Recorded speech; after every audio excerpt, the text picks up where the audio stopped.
I'm Patrick Gillett and welcome to the first episode of Around the Grounds.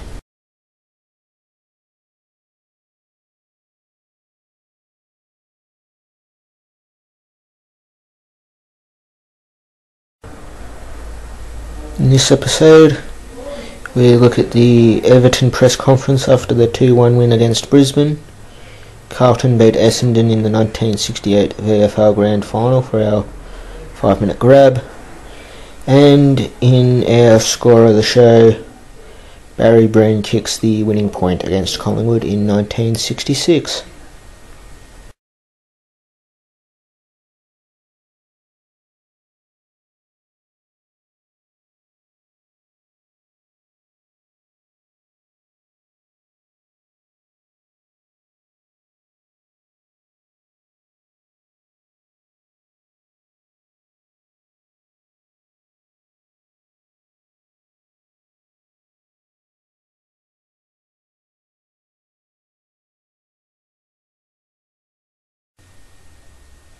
This Everton press conference was recorded after the team's 2-1 victory against Brisbane at Suncorp Stadium.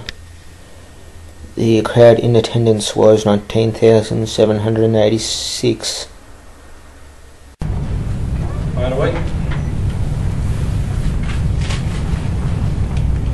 Well, David, what do you think? Our first half probably wasn't the best, but then you guys scored early. Yeah, we done better in the second half. I thought they done well. I thought they showed great energy. I thought they terrific amount of energy Brisbane showed and ran about and closed us down.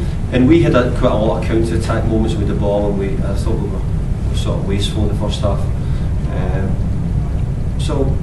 We done fine. Was that first half possibly to be expected on like the end of a long trip and flights so close? Yeah, I think so. I think sometimes that can creep into the player's mindset as well. But I think that their style, they were very expansive in their play. They worked hard, and we had to cope with that as well. Still nice to go through undefeated. Yeah, it's nice to win games, but I'll swap them all now for 3 wins in the Premier League if you get the choice now. I'll give you them all back, and I'll go away with my head down. But so our preparations for the Premier League. But I've got to say we've enjoyed a really good trip over here. But I'll judge it by how we do in the Premier League. It always is, So it won't be focusing on you've had a great tour. Yeah, we have had a really good time. We've been well looked after, well received. But I'll probably judge it later on in August when the season starts. So the jury's still out on how valuable your time's been spent? I think when you become a manager, if things go well, you sometimes stick with it. I've been going to America for a lot of time. Just the last couple of years, we've just not started the season well, albeit I think that's more to do with injuries and late recruitment rather than anything else. Take it another step further. If you do start off well in the Premier League, do you then revisit? I'll see me back here next year, yeah, holidays and everything. Visa? No, yeah. No, that doesn't necessarily go with that, but I think you always get, if you do that, you come back. But we'll certainly go away with a positive feeling about Australia, definitely.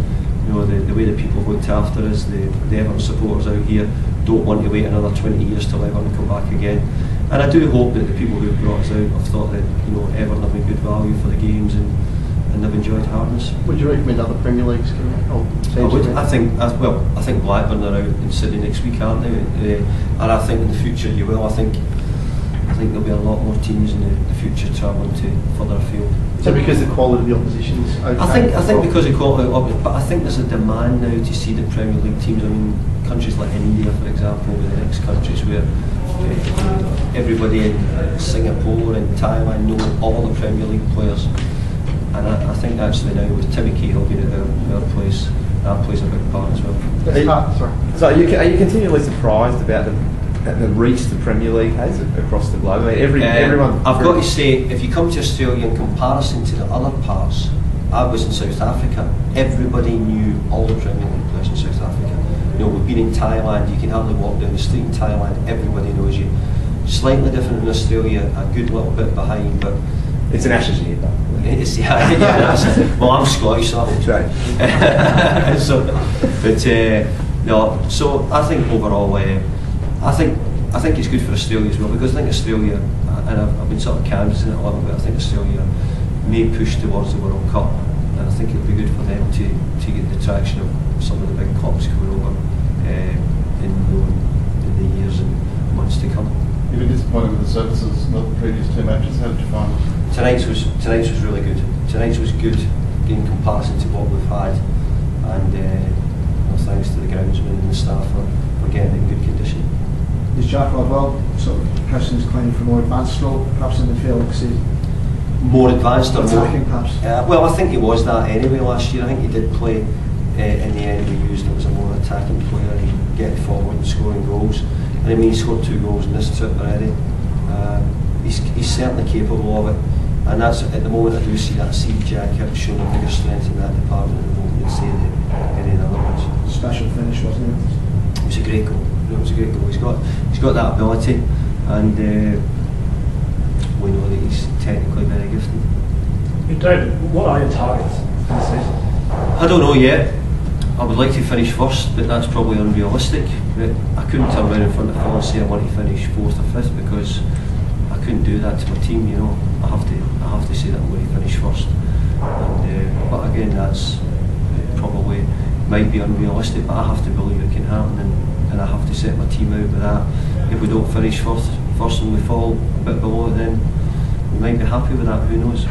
So for your, if you want to finish first, who are your biggest rivals for first? Probably about 12 other teams I can think about it, because but I think in the Premier League now there's been a big 4. I think it'll go to a big 8 this year, because I think ourselves, Aston Villa, Man City, Tottenham Hotspur would not have been considered in that big 4. Tottenham are in it this year, so I think that there's going to be a lot of competition. I think that group of teams, and that's not to mention some of the other sides who are improving as well, but I think that group of teams will make the Premier League interesting. Phil, how does it stand to the A-League compared to the Major League Soccer? It's on par, definitely. The stadiums are better. I think for Australian A-League now, I think what they need to do is keep the best Australian players over here. And we've got 7 or 8 in the English Premier League now, and I think if you put them in the A-League, I think it would raise the standard a lot. You saw tonight, they give us a tough test, particularly in the first half, and you saw the best of what Australian football is all about: fitness, endeavour, and maybe add the quality of the English Premier League Australian-based players, and you've got a very good league. So how did it all compare to Sydney and Melbourne? It felt like the toughest game that we've had so far. The system that they played made it very difficult in the first half, but I think our quality showed in the end. But it was played in a real football stadium on a nice football pitch, and I think out of the 3 games it's probably been the best spectacle for the supporters to watch. But how do you take advantage of your preparation, like a long trip home? How do you try and sort of keep some momentum going?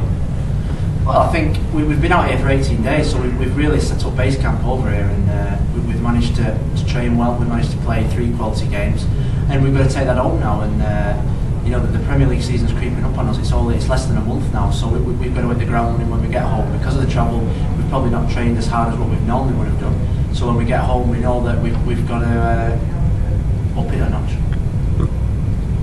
Okay, guys. Thanks, Thanks. For this episode's 5-minute grab, I take you back to September 28, 1968, for the 1968 VFL Grand Final between Carlton and Essendon. Despite kicking more goals, Essendon ended up losing the game by 3 points. Carlton kicking to the scoreboard and Newstein, and up they go. The ball hits the ground, knocked away here. A chance by Crane. Crane kicks forward. Here's a go. It bounces. It's bounced through almost. Yes. Oh, that wind's playing a lot of tricks. My word. Manari kicks in towards centre half forward. There was better, but he couldn't get it. And it's gone home. Free kick. It's play on. Scrambling play there. Alice falls over. Crane manages to get the ball out. It's over here towards Gallagher. He kicks out towards Kikovic. Kikovic tries for the mark. He's free. He's playing it in the back. Up he comes. Left boot into it. It's on its way. It's swinging across. It looks good. It's through. Carlton back in front. Throw in on the centre wing position on the outer wing. Oh, Jones interfered with. Hits down. Nicely picked up by Croswell towards Nichols. Nichols grabbed by Evans. Tries to play on. Hand passes out towards Cheselenko, but Crane comes in, takes it off him, goes round on the left foot. Looks a reasonable kick until Williams came through and trapped it. Down again to Manari. Manari kicks high up towards Kikovich. It's a big chase for Marty Bunce. Up he comes, concentrating. Left foot kick, it's on its way. It looks pretty good from here. It's right through the centre. Well, I couldn't honestly see it, Mike. I would still say that Carlton are well on top in the ruck department and also the roving. But Essendon in front. Look at that. Look at that. That's as far as... There's nobody there, Tilly. That's what I'm saying. Look. Centre half forward, but Cheselenko comes in. He tries a short one down to Kikovich. Tell him when that ball landed, there were 3 Essendon players there. Kikovich now, he's already kicked 2. He's about 45 yards out on an angle. He kicks. This is going to be close, I'll tell you. It's there. The meaty closer. There's only 2 players on their forward line that are giving anything. This is right. This is what I was referring to before, Ted. There it goes towards centre half forward for Carlton. Here's Crosswell. He's had a long time so far. Crosswell now from a long way out. Kicks. He's put it through. Now it's settling down into a grand final. In they go now. Nichols over the top again. Tries to hit down to Crosswell. Gives it over there very nicely to Manari. Manari tries a short run against the Kikovich. But on the second grab. Kikovich free. There'll be a couple of minutes of it. Oh, you have to really sink his boot into this one, though. Well, he's had enough shots, Mike. He should know which way the wind is going to follow for him. Up he comes. Puts his left boot into it. He gets plenty of height. It's swinging around. Could have dropped short. It's going to be close. It's through. It's through for mine. Yes. Throw in. And McKenzie over the top of Jones. It should have been a free kick there. A kick going high up here towards Williams. Williams and Gord. Taps it back nicely. Cheselenko on the flank, on the opposite flank. Kicks in towards centre half forward and Russell Blue dropped it. Has a chance for Quirk. He slips it goal. Oh no. Smell it off his boot. Has a chance for Quirk again. He puts it high towards goal. It's through. Well played. But the man in front was played. John Gould. Gould takes his kick. It's swinging towards centre half forward. The Carlton players come out. Oh, Cheselenko! There you go. He lifted himself for that one. Wambarasi's down on the fence now. As we wait for Luff to take his kick. Up he comes, he favours the drop kick. It's a good one. It's over the centre. The players set themselves players in there. Oh! Chandler! Chandler has marked. Can Carlton hang on? Up comes Chandler to take his kick. It's going forward. They come out to meet it. They fly. Jones! And it all the way. Jones is 50 yards out directly in front. A goal here. And it'll be Carlton's grand final, I feel, if he can steal this through. Don McKenzie comes in trying to upset him. Well within kicking distance. 50 yards out, directly in front, kicking to the Richmond end. Peter Jones needs a big hoof. Puts his boot behind it, the top line. Out of bounds. 1 point. Out of bounds. Look at Big Nichols moving into this one. Throw in now on the centre wing with the time ticking away in the 68 grand final. McKenzie and Nichols. They punched it over towards Davis. McKenzie takes it. The kick smothered. He tries the neck wrestle. The neck coming through. Siren's gone. The siren's gone. Has it? Yes. Look at this. We couldn't hear the siren. Carlton are premiers. 8-5, 53 Essendon, Carlton 7-14, 56. Carlton are premiers. And look at this. Look at it. 21 years since a premiership. And finally, in our score of the show, I take you back to the 1966 Victorian Football League Grand Final, where Barry Breen kicked the winning point against Collingwood to give St Kilda its first and to date only premiership in the VFL AFL. Oh, poor Potter, look at him. Oh, these players are so This is weary. madness. They're all on the ball. There Stinger. they go. Up goes Minor. He gets a tap down. Potter has it. He can't break clear. It's taken by Green. That's a point. That's a point. St Kilda in front. St Kilda in front. How long have they been playing, Mike? They have been playing, if my hand will stop shaking, I can see the watch, 27 and a half minutes.